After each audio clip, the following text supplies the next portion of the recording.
Welcome back. If you are new here, we are Claude and Wendy sharing our journey of building our dream home on 10 acres in Utah, along with various other adventures.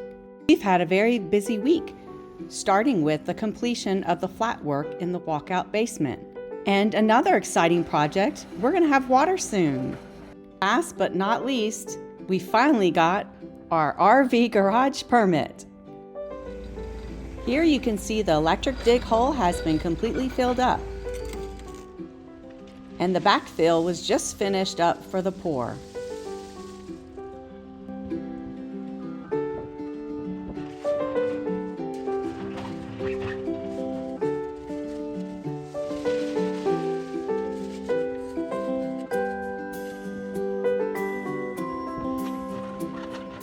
All right, let's get an update on what's going on. Yesterday we had two inspections. We had the underground plumbing inspection, which we passed. Awesome. And the other thing that we had inspection on yesterday was the utilities. So Heber Power and Light, they came out. We did get approved. So we ran utilities from the power pole where the transformer is all the way to the side of the house. One thing we didn't know is that they throw this tape in there that has it's a metallic tape. Yeah. So that way when those people come out and they have that little device and they're trying to look in the ground to figure out where the plumbing is or where the utilities are, it'll reflect a signal, and that's how they know. We have our concrete guy coming back. He's going to lay rebar down. We'll have lots of video of that. And also we're going to pour the slab.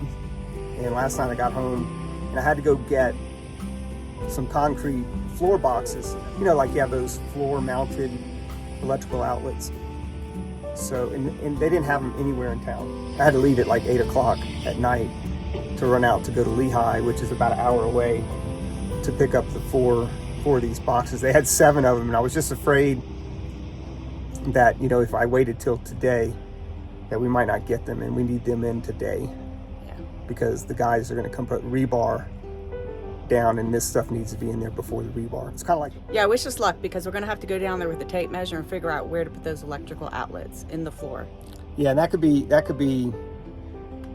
well, that's going to be a difficult task, because, you know, we kind of know where we want the furniture to be, and we kind of know where those outlets should be, but you know how this goes. Mm-hmm. You know, we're gonna put them in, they'll be in the concrete so you can't move them, and we'll start looking around and trying to place the sofa down there, and it's either going to be like 3 inches behind the sofa or 3 inches in front, and it's going to just throw the whole thing off. But hopefully we'll get it right.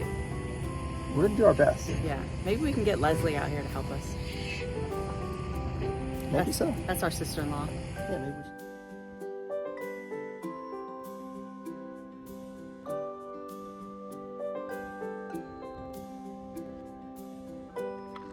We are thankful to our sister-in-law Leslie, who came out and helped us mark the spots.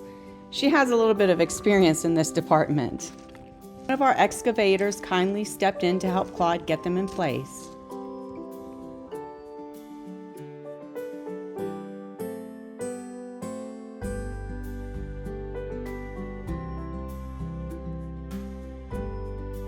As we ended our day, we noticed these 2 deer so close to the septic hole. We just hope we don't have any deer falling in the hole.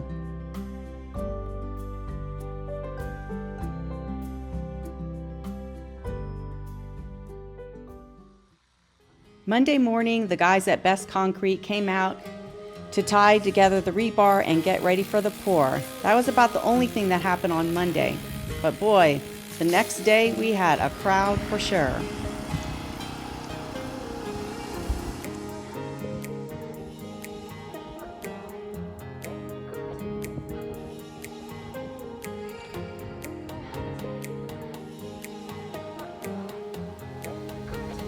Today's Tuesday, April 30th, and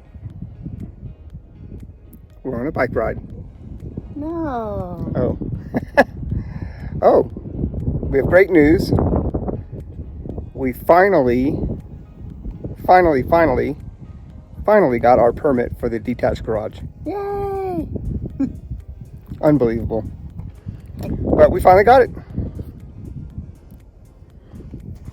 Now we're gonna go on a bike ride To celebrate. to celebrate, get out of the house, get out of the RV, just go get some blood rushing through the bad knees.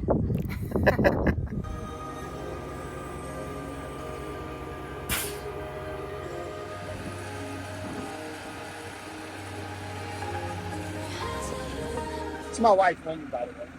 Nice to meet you. And my dog, Leia. So, Princess. Princess Leia, exactly. So, hey, we got another rookie on the site. Oh.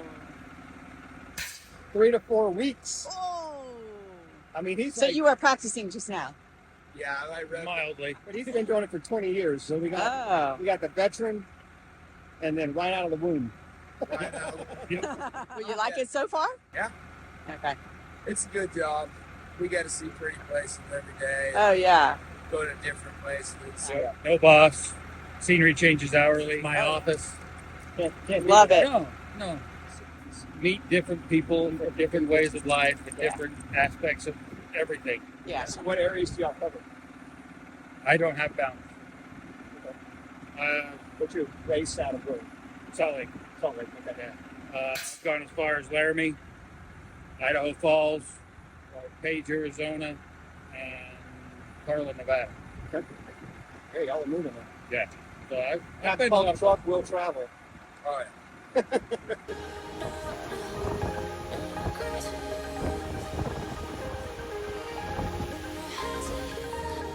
So here it is, guys. We got our first pour for the slab. It's coming in. It's a great, exciting day. We've got a lot going on. A lot to share with you today.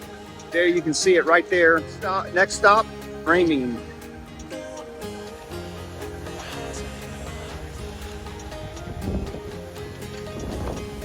Is there a particular order we do this? We follow the guy on the end of the hose. Follow the guy on the end of the hose. Yeah. I just try to anticipate where his next move is going to go.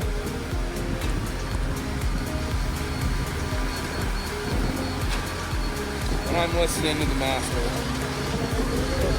Try and stay ahead of the game. It's always good to listen to the master. Okay, You want him to have the scars and you not to have the scars. Right.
All right, Chris, tell me about your rig here. What we got? All right. Okay. This is a Bucyrus Erie 22W. It's one of the most common cable tool rigs out there. They obviously don't build them anymore, but they're still around and running great. So the way it works is you've got your power unit, which drives this belt. A lot of guys nowadays are converting these shafts into hydraulic, but I don't know, we keep it old school here. And that drives your jack shaft. And your jack shaft has, like I said, a series of clutches that engage what you need to do, what you're trying to operate. So you can operate your casing line, picks up pipe and whatnot. This is the spudding gear, and this is kind of your drilling action. So that gear moves those arms up and down, and it picks up the tools. And when this is up, we can kind of go over it a little more so you can see it better. You just have a set of heavy string of tools. It picks it up and drops it, and that's your drilling action, and it just pounds the ground. And then Just pulverizes it. Yeah, and then you have your third line. This is called the sand line, and usually this is brings your baler up and down, and this is how you clean out the hole. It literally bales out the mud that you created as you drill. And then the jack shaft even operates the lifting mechanism for the derrick, the mast. Yeah. So that's what puts it up, and that's about it. And then that's your pull line. So that's how you pull your tools in and out. Is just that. Yeah, that wire. That big. You can call it a winch, but we call it the pull reel. Yeah. All right, well, we're going to see it in action soon, so that'll be awesome. Looking forward to it. Sweet. Drill us a well. Thank you. We're not sure if we mentioned before, but they missed putting a footer right here at the front porch area. So they quickly formed it up before the cement trucks left and filled it in. Thank goodness we caught it. Well, hopefully we'll have enough. Well, they got plenty on the side. They probably will. If we come close enough, they'll. We finish it, just be extra.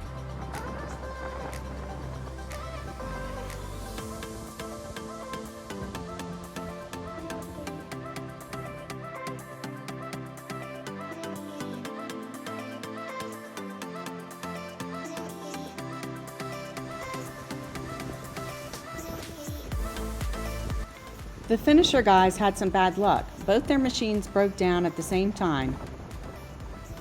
So in comes the back-breaking manual labor.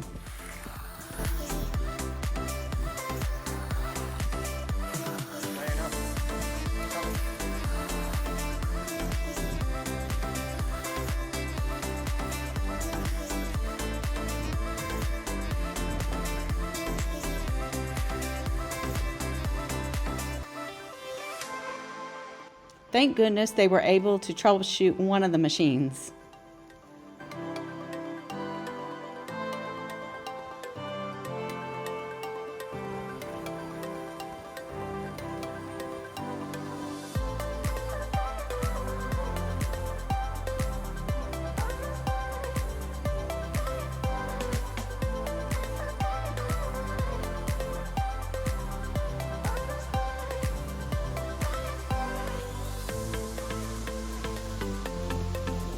Our excavator Greg, the owner of Stonehouse Construction, kindly allowed our water driller to use his equipment to dig the berm a bit so that he could fit in the pipe to start drilling for the water.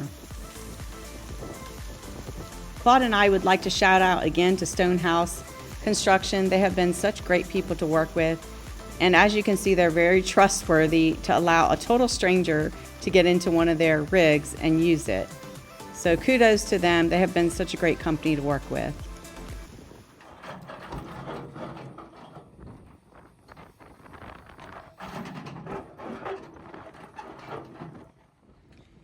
This drilling down for the water will be about a 400 to 500 feet dig, and it's going to take about 3 weeks. As you can see, they are working fast to get the RV garage ready for a concrete pour next week.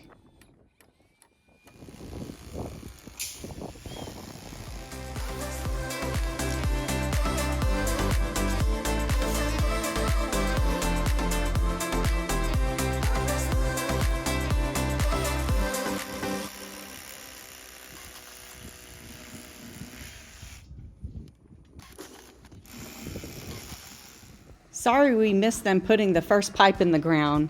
Oh well, we do plan on taking some pictures of this old truck with the snowy mountains in the background to display somewhere in the house. We just love the nostalgic look of this truck.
After a long, hectic week, we got in a nice workout, and of course, Leia had to give Claude a bath afterwards.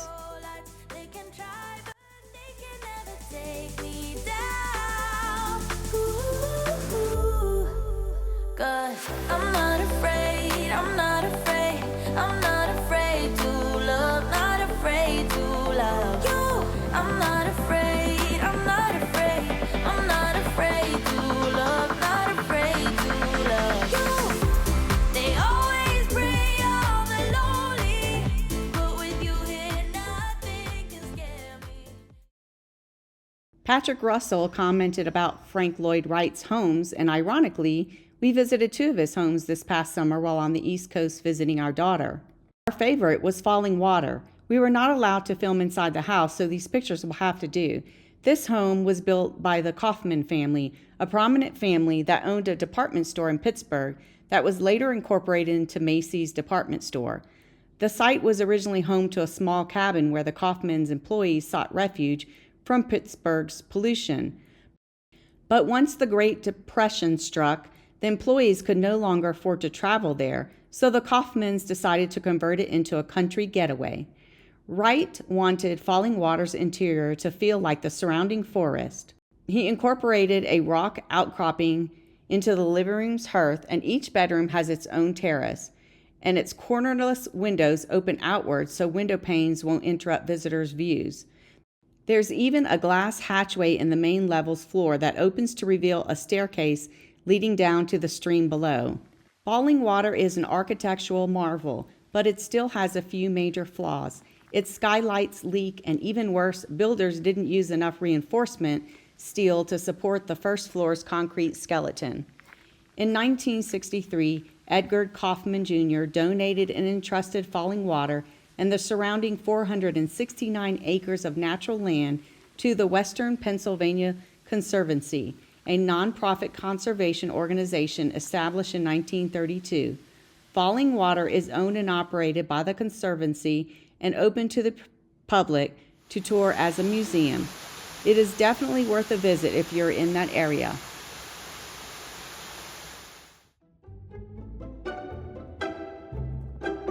All right, the key is for to start. Okay, does this brake? Nope. This is brake? What? Yeah, that's a parking brake. Okay. So that's the parking brake. Do I have to put my foot on something to start it? Nope. So just start. Just start it. It's not starting. Might be because the door's open. And basically that pedal over there to the right, This one? you just go forward to go forward and back to go back. And what is this angle? This one over here? It's all the same. Okay. And then how do I brake? Just it'll pretty much stop when you take the foot off the gas. There's no brake? No. How was there no I mean, that's theoretically a brake, but it's not. It's What really is a this parking thing? brake. That's to move the steering column. Oh. Okay. All right, let's see what you got.